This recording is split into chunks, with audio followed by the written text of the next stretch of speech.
Ich gähne und versuche, meine Augen nicht zu schließen. Es ist 3:30 in der Früh. Ich bin müde, krank. Dieser Job war schlecht. Er ist nicht wie geplant verlaufen.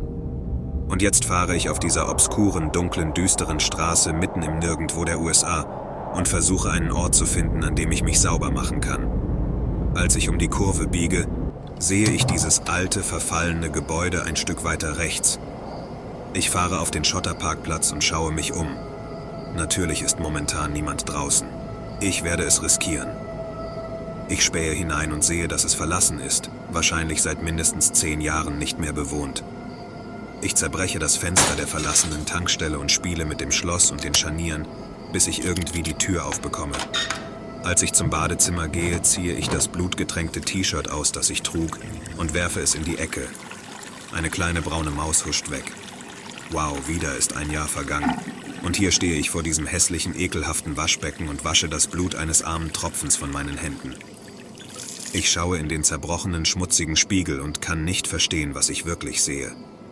Heute früher, als ich zu meiner Mutter zum Neujahrsbrunch gegangen bin, sagt sie mir, ich solle eine Liste mit Dingen machen, die ich als meine Neujahrsvorsätze ändern möchte. Als ich auf meine blutigen Hände schaue, denke ich, dass ich damit anfangen werde.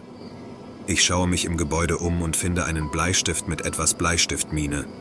Ich finde ein altes Notizbuch und fange an zu schreiben. Punkt Nummer 1. Versuche niemanden zu töten. Einfach und direkt. Nicht töten. Punkt Nummer 2. Versuche nicht, mich in Situationen zu bringen, in denen ich jemanden töten könnte. Punkt Nummer 3. Versuche einen Beruf zu wechseln, in dem ich nicht gebeten werde, jemanden zu töten. Punkt Nummer 4. Versuche neue Freunde zu finden, die mich nicht bitten, jemanden zu töten. Das ist kein schlechter Anfang. Ich schaue auf meine Finger, die immer noch ein wenig blutig sind, also gehe ich zurück zum Waschbecken und schrubbe ein wenig mehr, um das Blut abzuwaschen. Ich weiß, dass im menschlichen Körper etwa 9 oder 10 Pints Blut durch die Adern zirkulieren. Aber das schien so viel mehr zu sein. Ich denke, als ich ihn schnitt, traf ich eine dieser Arterien, von denen ich immer höre, wie schnell das Blut einfach herausgepumpt wird und überall hin spritzt. Ich schaue auf das rot getönte Wasser, wie es langsam den Abfluss hinunterfließt. Mein Geist wandert ab und ich denke an ein paar weitere Punkte. Ich schnappe mir den Bleistift und das Papier und fange an zu schreiben. Punkt Nummer 4. Versuche, meinen Wortschatz zu verbessern, damit ich besser mit Menschen kommunizieren kann. Punkt Nummer 5.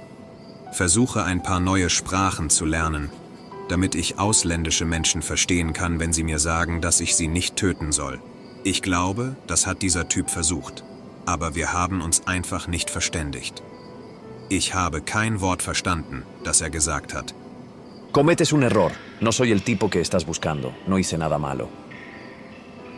Ich verstand, dass er Fehler sagte, aber es war zu spät. Ich wurde angewiesen, ihn zu töten, und jetzt liegt er auf der Plastikplane in meinem Auto.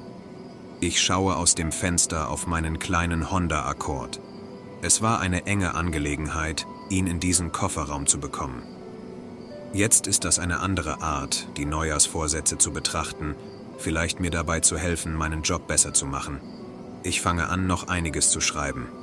Punkt Nummer 6. Kaufe ein Fahrzeug mit dem größtmöglichen Kofferraum für solche Jobs. Punkt Nummer 7. Kaufe bessere Waffen. Meine Waffe, die beim ersten Schuss versagte, hat meine Situation überhaupt nicht verbessert. Punkt Nummer 8. Nimm an einem Selbstverteidigungskurs teil. Nachdem meine Waffe versagt hatte, musste ich mit ihm kämpfen, bis ich ihn zu Boden gebracht hatte. Er hat ein paar gute Schläge abbekommen. Punkt Nummer 9. Kaufe ein größeres, schärferes Messerset mit allen möglichen Klingen. Punkt Nummer 10. Fordere eine Gehaltserhöhung an. Sie zahlen mir nicht genug für das, was ich tue, für das Risiko, das ich eingehe. 10 Punkte, das ist keine schlechte Liste. Ich beende das Händewaschen und schnappe mir einen alten Lappen vom Boden und trockne mir damit die Hände ab.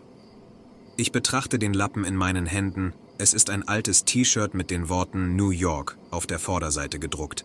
Ich war noch nie in New York. Mein Geist schweift wieder ab. Ich schnappe mir das Papier und den Bleistift und beginne zu schreiben. Punkt Nummer 11. Reisen, nach New York gehen, zum Times Square, zum Madison Square Garden. Warte, nein, zu viel Kriminalität, könnte verletzt werden. Punkt Nummer 12. Nach Kanada fahren, dann nach Alaska. Zu kalt. Punkt Nummer 13. Nach Süden fahren, nach Mexiko rübergehen. Ich bin vom Kartell gesucht, das könnte keine gute Idee sein. Punkt Nummer 14. Nach Europa fliegen, nach Deutschland, Frankreich, England, Irland. Ja. Punkt Nummer 15. Einen neuen Ausweis kaufen, einen neuen Pass kaufen. Punkt Nummer 16. Meinen Job kündigen. Ich betrachte die letzten 3 Punkte auf meiner Liste. Ich stecke die Liste in meine Tasche, werfe den Lappen zurück auf den Boden und gehe zum Auto. Als ich einsteige, lächle ich und lache ein wenig. Ja, ich werde meinen Job kündigen, ich werde reisen. Ich habe viel Geld gespart, ich muss etwas anderes tun. Ich muss große Veränderungen in diesem neuen Jahr vornehmen. Ich muss dieses nächste Jahr in eine ganz neue Richtung lenken. Ich fahre zum vereinbarten Treffpunkt.